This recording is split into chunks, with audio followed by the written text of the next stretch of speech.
cutting open. And here's Mark 7 Iron Man out of the packaging. I absolutely love this figure. This is the first time I've really gotten a chance to play around with it and mess with all the accessories. So many parts to this thing, and I love that he's shooting weapons from his shoulders, from his forearms, his wrists, the repulsors, the thighs, the back has these panels and everything. I just absolutely love this thing. Alright, so like I said, there's a lot of accessories that come with this guy. Let's take a closer look at those, and then we'll take a closer look at Iron Man. So with this figure in particular, I strongly recommend reading through all the directions before messing with the figure. You do not want to break anything. And the figure comes with your standard Hot Toys adjustable cradle over here, which I'm still not a big fan of, but you can shift that up and down, and then you can see it says Avengers right there, and then it says Mark 7. And then the figure comes with this ridiculous amount of interchangeable parts, which is just too awesome. So you basically get 3 different display options for this figure in all kinds of places on this guy. For instance, you get 3 different head options right over there. You have a battle damaged face mask, and then the regular face mask, and then you get the Robert Downey Jr. head, along with the collar piece that you use over there.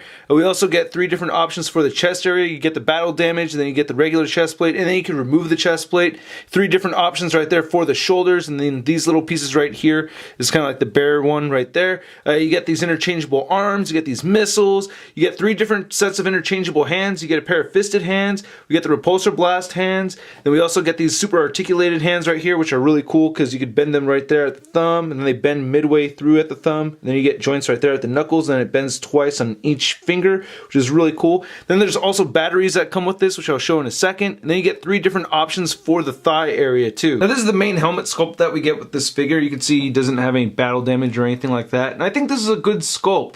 So they did remake the Mark 7 helmet sculpt for the Tony Stark test suit figure, where he comes with all the Mark 42 pieces and all that, so he did come with an extra Mark 7 head, which I'll swap out in a minute, but I just wanted to show this one really quick.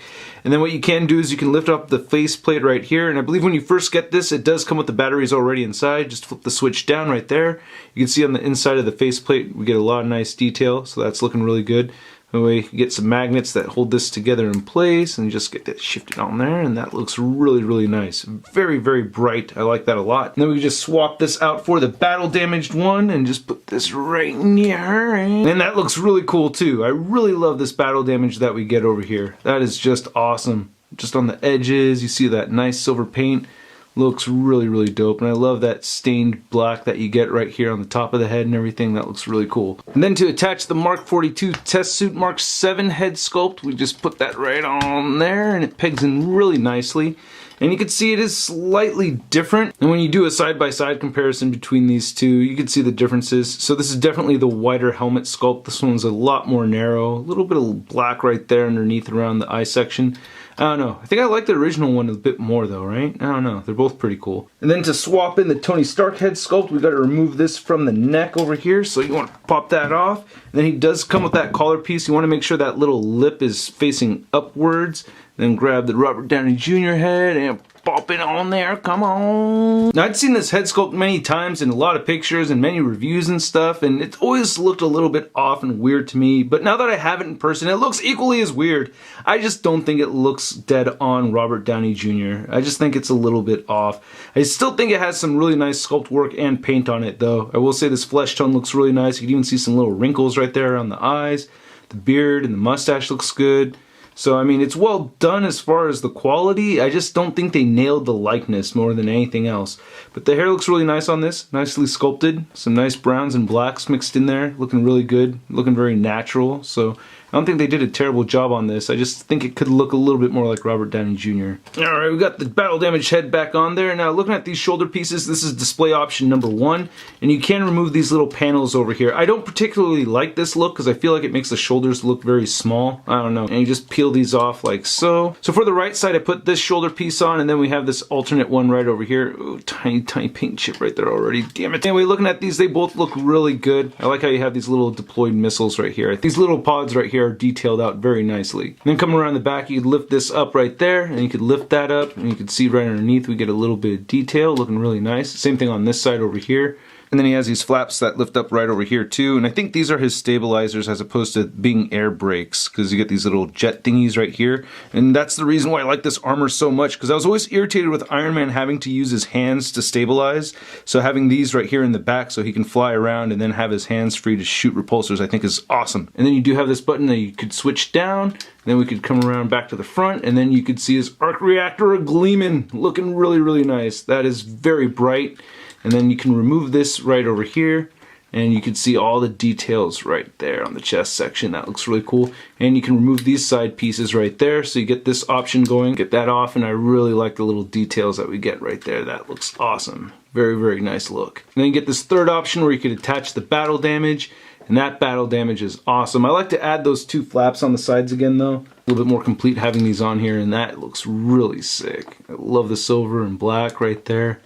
That is cool. Some nicks and gashes. I really dig that. And then we have this arm section. So this is just the regular display option you have right here. So you can see it has some paint wear and everything on it, which is intentional.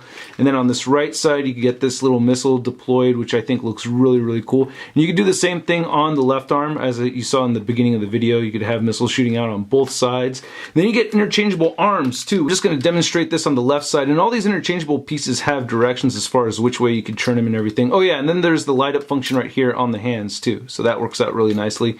But this arm does not have the light up function. This is just a battle damaged look. You just plug that right back in there, and you can see this battle damaged arm looking incredible. Love the detail on this. And then you get this little piece right over here, which looks really cool. This little piece right here is not removable, so you cannot have the missile thing and this going on at the same time. But looking down here, the ab section looks really nice on the figure. And then these thighs, man. So on the left thigh, I just have the gold battle damaged piece right here. And you can see it's just a much more sleeker look. I like how that looks though. I think that's pretty cool. And then this is the more regular version right there. And then you can pop this off, and as you saw earlier, you can have the little missiles sticking out of it. And this just plugs into those two ports right there. You can see it has a lot of wear on it around here. Nice silver paint, nice black fading. These look really, really cool. So I love that you can do that on both of these legs. And then coming down here at the bottom, you can see that you can lift this piece out over here on this side and on this side, so you get some brakes going. Then you could lift this piece up, and you get some wires and everything, and that looks great. Great details on this. So you could do the same thing on this side as well. I guess my biggest gripe about this figure is I feel like his calves right here are a little too skinny, or his ankles. It feels like he has super skinny ankles, and I don't remember them looking that skinny in the movie, but still, I mean, it's really not a big deal compared to everything else I like about it. I just love this little attention to detail with all these little nicks and stuff like that. He does have treads at the bottom. Then here's a last look at the back of the figure. I love how the joints have those silver pieces in there. So one thing that was always a pet peeve of mine about this figure is I've seen some people have this displayed where the shoulders are really slouched downward, because you get that crazy shoulder articulation with this guy. So that frustrates me. I really like that now that I have my own. I can set it up so that his shoulders are all nice and high and he looks all bulky and everything. So anyway, you can get the head tilting up very far upwards, and I absolutely love that. That is super cool. You can get him in some cool flying poses, get him looking downwards quite a bit. You get side to side movement over here, and he does have neck pivot. His shoulders can shift up and down, as I already explained, and they shift in and out. You get these spring-loaded shoulder pads on both sets of arms, so you can move the arms outward quite a bit. You can move them outward that much, and you can rotate them forward. You get a bicep swivel. You do get a joint at the elbow, so it bends in that much, and then you get wrist swivel, and it can move it all the way around. It's on a ball joint. You have this cool thing where you want to detach the torso section, so it shifts up like that. And then you get this movement right here where it can move side to side, which you could actually do before you shift this up. So that's the diaphragm joint that's moving side to side, and you do get pivot over here at the diaphragm joint, and this waist joint's moving too. And then you get some good crunching movement over here, and it can bend backwards some, not a whole ton, but a little bit.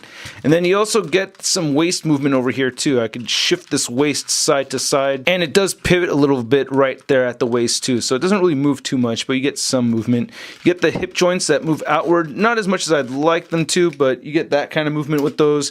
You can, whoop, this came off. You get the legs that shift upwards that much. I like how you get this rubberized material for this hip guard section, so you can move those forward that much, can move back some. You get the upper thigh rotation. You do get some nice bending right there at the knee. Then the ankles cannot really move down as much as I'd like them to.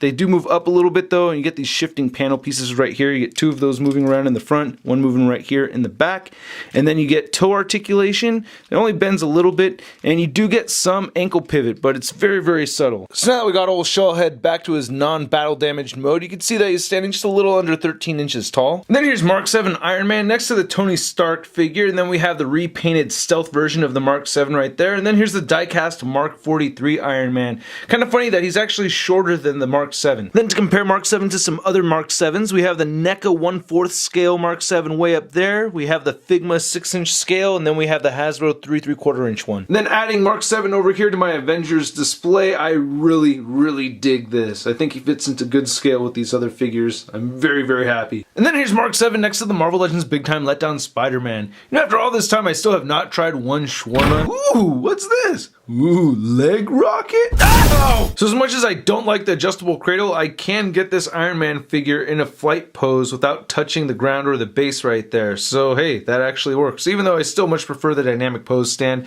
And this is a great figure. I do have my little problems with it. There are some imperfections. I definitely wish it had better ankle pivot. But aside from those little things, man, I really like this figure a lot. I'm very happy with it. And I'm very grateful to Javon. Thank you so much, man. And I hope you guys liked my review. If you did, please hit the like button. Click any of these boxes over here if you want more Shart in your face. If you're 18 years or older, please check out the Patreon account. Follow me on Facebook, Twitter, and Instagram. And also go to MarvelousNews.com for the latest in Marvel-related news. I'll catch you guys later. Peace.